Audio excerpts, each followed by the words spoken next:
Lectura del Santo Evangelio según San Mateo. En aquel tiempo, los discípulos de Juan fueron a ver a Jesús y le preguntaron: ¿por qué tus discípulos no ayunan mientras nosotros y los fariseos sí ayunamos? Jesús les respondió: ¿cómo pueden llevar luto los amigos del esposo mientras él está con ellos? Pero ya vendrán días en que les quitarán al esposo, y entonces sí ayunarán. Nadie remienda un vestido viejo con un parche de tela nueva, porque el remiendo nuevo encoge, rompe la tela vieja, y así se hace luego más grande la rotura. Nadie echa el vino nuevo en odres viejos, porque los odres se rasgan. Se tira el vino y se echan a perder los odres. El vino nuevo se echa en odres nuevos, y así las dos cosas se conservan. Palabra del Señor.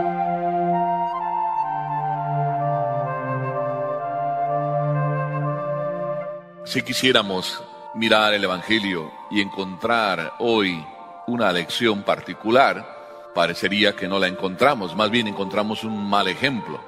Porque dicen aquí los discípulos de Juan que fueron a Jesús para hacerle una pregunta. Los discípulos de Juan. ¿Quiénes eran los discípulos de Juan?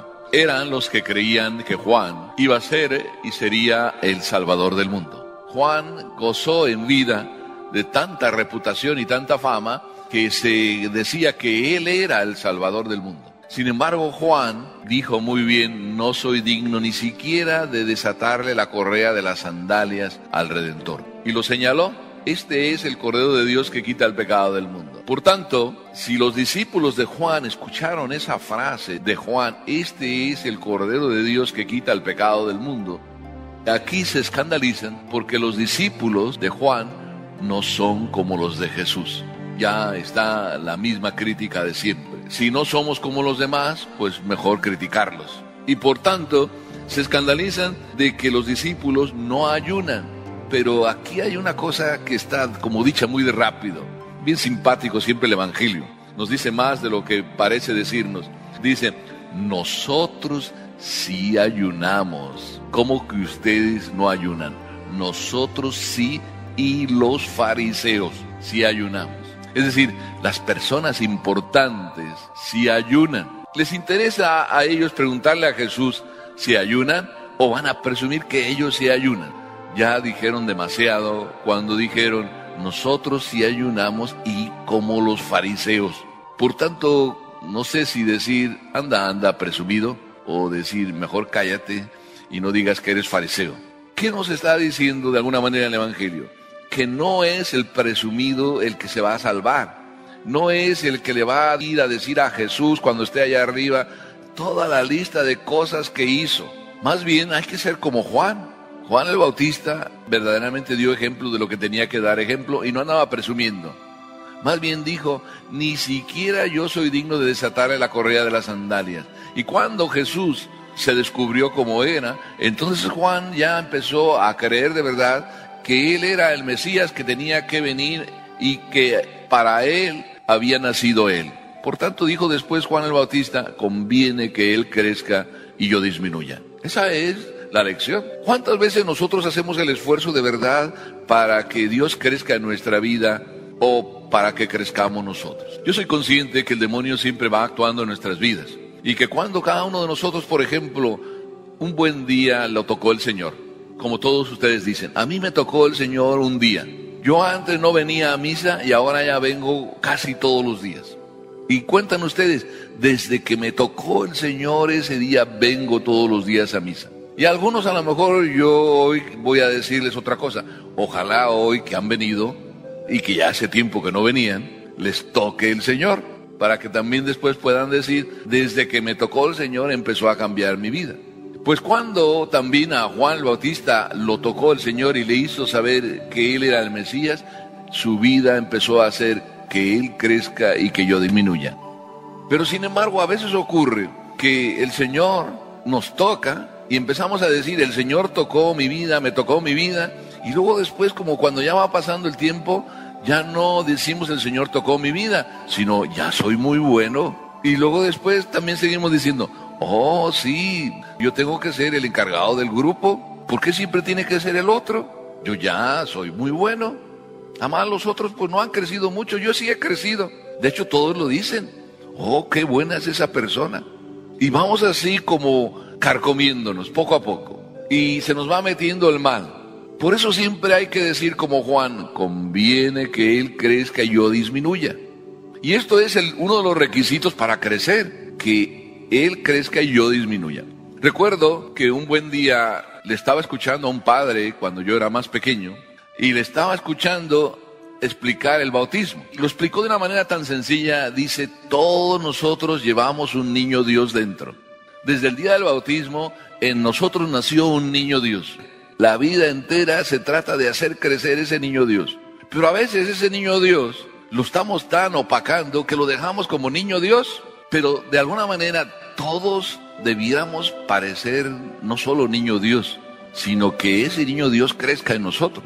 Cuando ese niño Dios empieza a crecer en nosotros, quiere decir que ¿qué estamos haciendo? Lo que aquí el Evangelio nos dice, estamos haciendo que el odre viejo se convierta en nuevo para poder contener el vino nuevo. Cuando el Señor nace en nosotros y quiere el Señor quedarse, tenemos que hacerle un lugar agradable. Si no, el Señor se va. Hay personas que me cuentan con todo dolor, Padre, no sé qué me pasó, pero me acerqué a comulgar y estaba en pecado. Y me duele mucho saberlo. No lo sabía, pero me duele saberlo, porque me he dado cuenta que le he dado al Señor apenas llegar un portazo. ¿Por qué el Señor le dio un portazo y le podemos dar nosotros otro portazo? Porque no hemos preparado el odre. Y cuando el odre no está preparado, el vino, por más bueno que sea, no va a funcionar.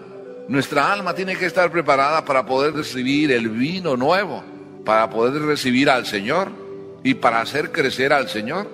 El Señor nos va a pedir cuentas cuando estemos allá y vamos a ser juzgados. Nos va a preguntar, ¿cómo hiciste crecer ese vino? ¿Cómo lo cuidaste? Y año con año nos pide cuentas el Señor. ¿Cómo está ese Jesús? ¿Se quedó pequeñito? A veces se queda pequeñito. Se queda tan pequeñito el niño Dios que nada más nos quedamos por la señal de la cruz. Yo a veces digo que nuestra fe es la fe de baberito. Es decir, solamente lo que de niñitos aprendimos. Y esa fe aprendimos de niñitos y a veces ni tan bien. Hay niñitos que hacen la señal de la cruz muy bien, porque su mamá les enseñó muy bien. Hay otros que también su mamá les enseñó muy bien, pero no la señal de la cruz, sino el garabato, y lo que mejor les sale es el besito final. Porque hacen un garabato que parece como si hicieran un ventilador en la cabeza, que estuviera dando vueltas, pero lo que sí les sale bien es el besito final, que hasta truena. Casi como para recordar los primeros años de la vida cuando el dedo gordo se lo chupaban. Y así se queda, es una fe de baberito. No crece nunca. Por eso a veces cuando luego llega la edad mayor y encontramos problemas de edad mayor, no tenemos fe mayor para responder a problemas de edad mayor. Porque no creció el niño Dios. Y por eso cuando alguien a la edad mayor nos pone problemas de gente mayor, pero no tenemos fe de gente mayor, no sabemos responder. Por ejemplo, si nos dicen problemas de gente mayor, y nos traen un problema y nos dicen, ustedes adoran imágenes, ustedes son idólatras los católicos. Y eso está contradicho y está prohibido en la Biblia. Claro que sí. En la Biblia dice, no adorarás a ningún ídolo, lo dice. Solo al Señor tu Dios adorarás. ¿Verdad que así dice? ¿O no se acuerdan? Bueno, entonces a lo mejor se quedaron con la fe de baberito, si no se acuerdan. Pero eso dice la Biblia. Cuando una persona adulta viene y te dice, ¿tú adoras imágenes? Me estás acusando de algo que no es verdad. Yo no adoro imágenes. Tú dices que yo adoro, pero yo no adoro ninguna imagen. Yo venero a la Virgen, yo adoro el Santísimo, donde está presente realmente Jesús, y lo adoro, sí, pero no adoro ninguna imagen. Probablemente entonces yo no sé qué responder porque mi fe es de pequeñito.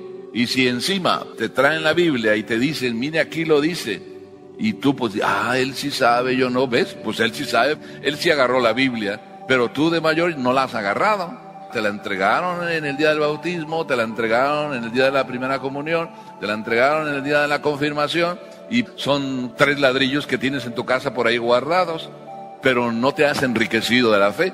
Tu fe no está como el vino nuevo en odres nuevos, sino el vino nuevo que Dios te está ofreciendo todos los días está cayendo en odres viejos. Y esos odres viejos se van rompiendo y por ahí se sale toda la gracia que Dios te da. Qué sencillo caminar precisamente con el Señor, sin andar presumiendo, simplemente viviendo todos los días lo que tenemos que vivir. Por eso vamos a pedirle al Señor, nada más eso. Señor, permíteme vivir lo que todos los días me das. Déjame disfrutar lo que todos los días me das. Y además el Señor nos lo dice, a cada día le basta su afán.